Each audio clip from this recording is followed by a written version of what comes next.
कहानी की शुरुआत होती है सन 1962 से, जहां हमें पैसिफिक ओशन के बीचों बीच एक बहुत ही बड़ा शिप दिखाया जाता है जिसका नाम एंटोनिया ग्राजा है। इस शिप पर टोटल 600 पैसेंजर्स मौजूद हैं जो न्यूयॉर्क की तरफ जा रहे हैं। इस शिप में पार्टी चल रही होती है जहां एक बहुत ही खूबसूरत सिंगर गाना गा रही होती है और सभी लोग उस सिंगर के गाने को एंजॉय करते हुए मजे से डांस कर रहे होते हैं। शिप पर मौजूद सभी लोग बहुत ज्यादा खुश थे, लेकिन इन्हें पता नहीं था कि कुछ मिनट बाद उनके साथ कुछ ऐसा होने वाला है जिसके बारे में सोचने से भी डर लगता है। तभी हम देखते हैं कि एक आदमी इंजन रूम से एक लीवर ऊपर की तरफ उठाता है। लीवर के ऊपर उठते ही एक तेज नुकीला वायर टाइट होकर सब लोगों के आर पार चला जाता है। देखते ही देखते सब लोगों के बॉडी के 2 टुकड़े होने लगते हैं। यह एक बहुत ही दर्दनाक माहौल था जहां चारों तरफ खून ही खून फैला हुआ था। एक बच्ची जिसका नाम केटी है वो बच जाती है क्योंकि उसकी हाइट कम थी, जिस वजह से वायर उसके सर के ऊपर से होता हुआ गुजर जाता है। इसके बाद हमें 40 साल के बाद का सीन दिखाया जाता है जहां हम कुछ लोगों को देखते हैं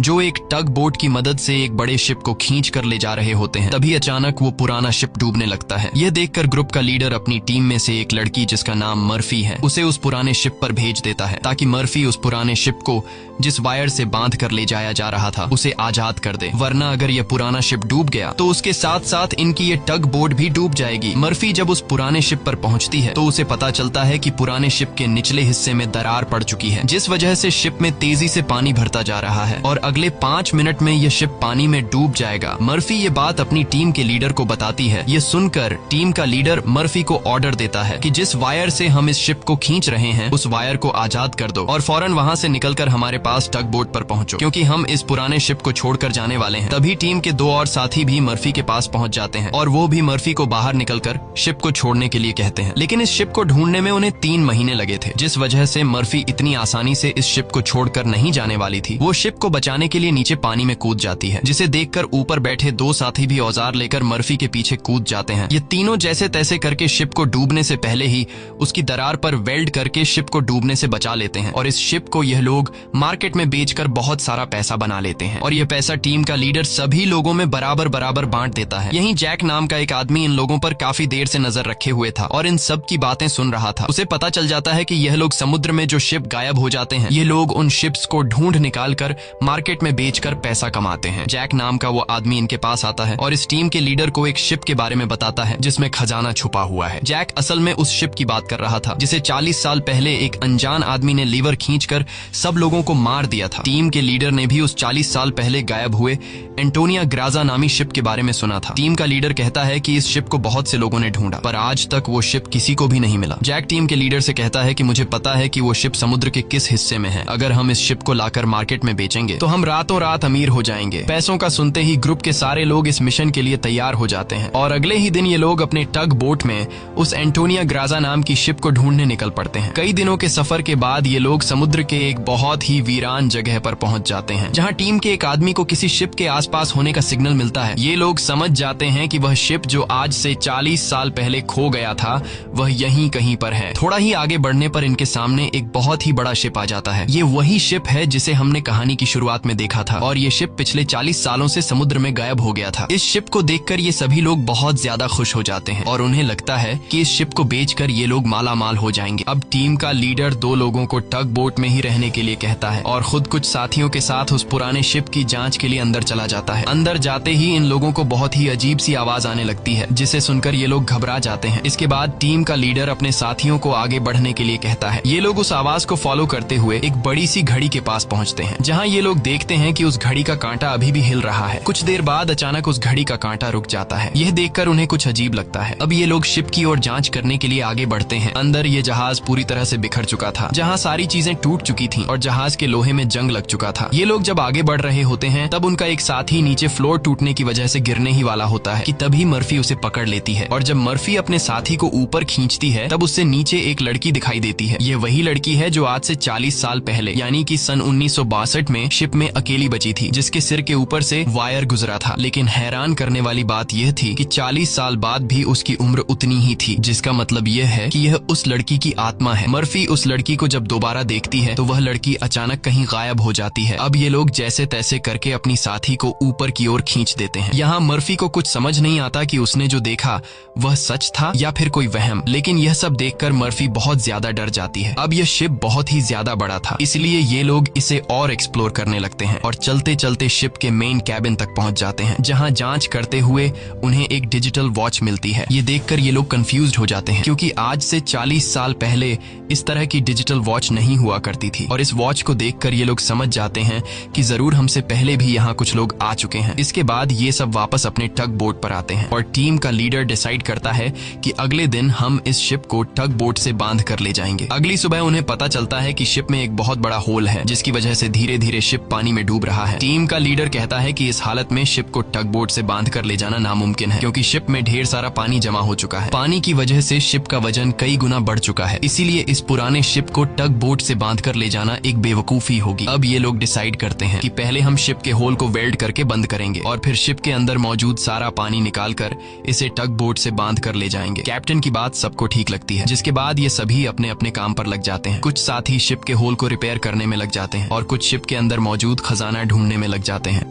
मर्फी खजाने की जांच में आगे बढ़ते हुए एक स्विमिंग पूल के पास पहुंचती है। स्विमिंग पूल को देखकर वह हैरान रह जाती है, क्योंकि स्विमिंग पूल पर ढेर सारे गोलियों के निशान थे। अब वह स्विमिंग पूल से जब ऊपर की तरफ आ रही होती है, तभी एक बार फिर से वह लड़की मर्फी के सामने आ जाती है, जिसे देखकर डर के मारे मर्फी वापस नीचे पूल में गिर जाती है। उसका सर तेजी से स्विमिंग पूल के फ्लोर से टकराता है और खून निकलना शुरू हो जाता है, पर स्विमिंग पूल उसके खून को अब्सॉर्ब कर लेता है। मर्फी एक बार फिर से जब ऊपर देखती है तो वो लड़की वहाँ नहीं थी और अब वहाँ पर जैक होता है। जैक मर्फी को स्विमिंग पूल से बाहर निकालने में मदद करता है। बाहर निकलते ही मर्फी जैक से कहती है कि मैंने अभी अभी यहाँ पर एक लड़की देखी है, लेकिन पता नहीं वह अचानक कहाँ गायब हो गई। जैक मर्फी से कहता है कि यह तुम्हारा वहम होगा, यहाँ पर कुछ भी ऐसा नहीं है। इसके बाद ये दोनों आगे बढ़ते हैं और इन दोनों के यहाँ से जाने के बाद स्विमिंग पूल पूरी तरह से खून से भर जाता है। दूसरी तरफ टीम के लीडर को उस पुराने शिप के कैप्टन का रूम मिल जाता है। टीम का लीडर जब रूम के अंदर जाता है तो रूम काफी बुरी हालत में था। रिसर्च करने पर टीम के लीडर को वहाँ पर कुछ भी खास नहीं मिला। जब टीम के लीडर की नजर सामने टेबल पर पड़ती है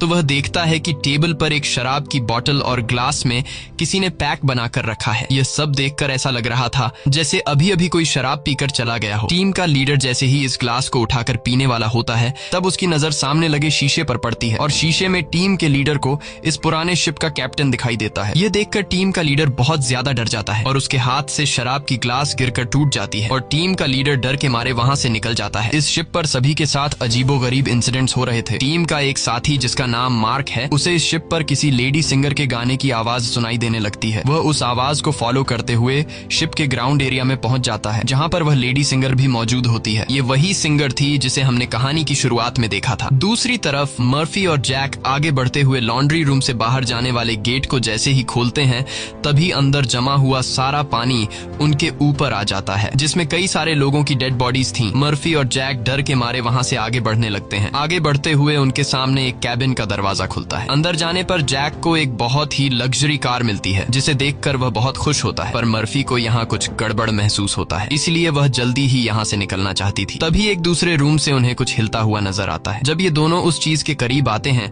और उसके ऊपर रखा हुआ सामान हटाकर देखते हैं तो उनकी आंखें खुली की खुली रह जाती हैं, क्योंकि वहां पर सोने से भरा हुआ एक बॉक्स पड़ा था। ये देखकर मर्फी अपने बाकी साथियों को तुरंत बुला लेती है और जब सब यहाँ पहुंचते हैं तो सामान हटाने पर उन्हें इसी तरह के 9 बॉक्स मिलते हैं और हर एक बॉक्स में 28 गोल्ड प्लेट्स पड़ी हुई थी, जिसे देखकर सभी की खुशी का ठिकाना नहीं रहता, क्योंकि ये सभी रातों रात अमीर हो गए। इतने बड़े खजाने को ढूंढने के बाद ये लोग डिसाइड करते हैं कि इस शिप को यहीं छोड़ देंगे और सिर्फ सोना यहाँ से लेकर जाएंगे। इसके बाद ये लोग सारा का सारा गोल्ड अपने टग बोट पर रख देते हैं और अब ये लोग यहाँ से निकलने की तैयारी करते हैं। टग बोट को चलाने वाला कैप्टन बोट को स्टार्ट करने के लिए इंजन की सफाई करने लगता है और तभी हमें दिखाया जाता है कि टग बोट में रखा गया सिलेंडर का वाल्व अपने आप चालू हो गया है, जिससे हवा में गैस फैलना शुरू हो जाता है। वही मर्फी एक बार फिर से उसी लड़की को देखती है जो उसकी तरफ तेजी से भागती हुई आ रही होती है, जैसे वह मर्फी को कोई बात बताना चाहती हो, पर तभी उसे कोई पकड़कर नीचे धकेल देता है और जैसे ही टग बोट का कैप्टन इंजन को ऑन करता है, तभी सिलेंडर से निकली गैस की वजह से पूरे बोट में एक बहुत ही बड़ा ब्लास्ट होता है, जिसमें टग बोट का कैप्टन मारा जाता है। अब ये लोग समुद्र के बीचों बीच एक सुनसान शिप पर फंस चुके थे। ये सभी लोग बहुत ज्यादा परेशान होते हैं, क्योंकि उनके पास जो यहाँ से निकलने का टग बोट था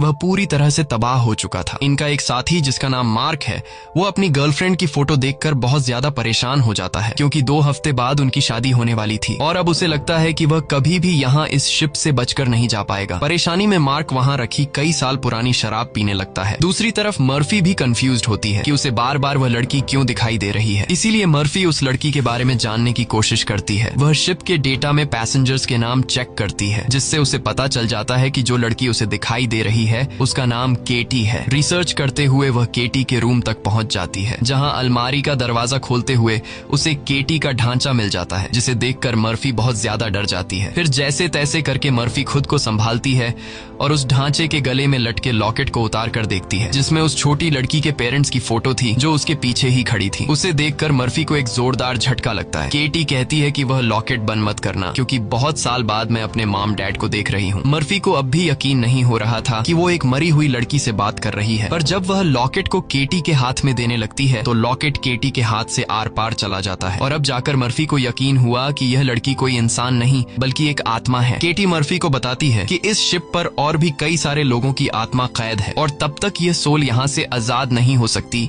जब तक उस आदमी को न मारा जाए जो लोगों की आत्मा को यहाँ पर कैद करता है। मर्फी केटी से पूछती है कि कौन है वो आदमी जिसने तुम्हें और बाकी लोगों की आत्माओं को यहाँ कैद कर रखा है। केटी जैसे ही मर्फी को उस आदमी के बारे में बताने वाली होती है, तभी अचानक छत पर कुछ अजीब से कीड़े निकलने लगते हैं, जिसे देखकर केटी बहुत ज्यादा डर जाती है और वह मर्फी से कहती है कि जल्द से जल्द इस शिप से तुम लोग निकल जाओ वरना तुम लोग मारे जाओगे। इसके बाद केटी गायब हो जाती है। दूसरी तरफ मार्क पूरी बोतल पीने के बाद उसे चक्कर आने लगा। उसके आसपास पड़े सभी टेबल और चेयर्स हिलने लगते हैं। देखते ही देखते सब कुछ रिपेयर होकर नया हो गया और आज से 40 साल पहले जो लोग इस शिप में मारे गए थे वह दोबारा से मार्क के सामने जिंदा खड़े हो गए। मार्क बीच में खड़ा था, जिसके चारों तरफ लोग उसके लिए तालियां बजाने लगे। शुरू में तो मार्क को भी कुछ अजीब लगता है, लेकिन फिर वह सोचता है कि यह सब शराब का कमाल है। अगले ही पल वह लेडी सिंगर मार्क के करीब आ गई और वह मार्क के साथ इंटीमेट होने लगी। लेडी सिंगर पूरी तरह से मार्क को अपने वश में करके अपने पीछे लगा देती है। मार्क भी बिना कुछ सोचे समझे उसके पीछे जाने लगा। बेवकूफ मार्क को पता ही नहीं चलता कि ये सिंगर उसे एक ट्रैप में फंसा रही है। वह लेडी सिंगर फ्लोर के किनारे पर खड़ी होकर मार्क को बुलाने लगती है। मार्क इस सिंगर को हासिल करने के चक्कर में फ्लोर से नीचे गिरकर मारा जाता है। वही हमें टीम के लीडर को दिखाया जाता है,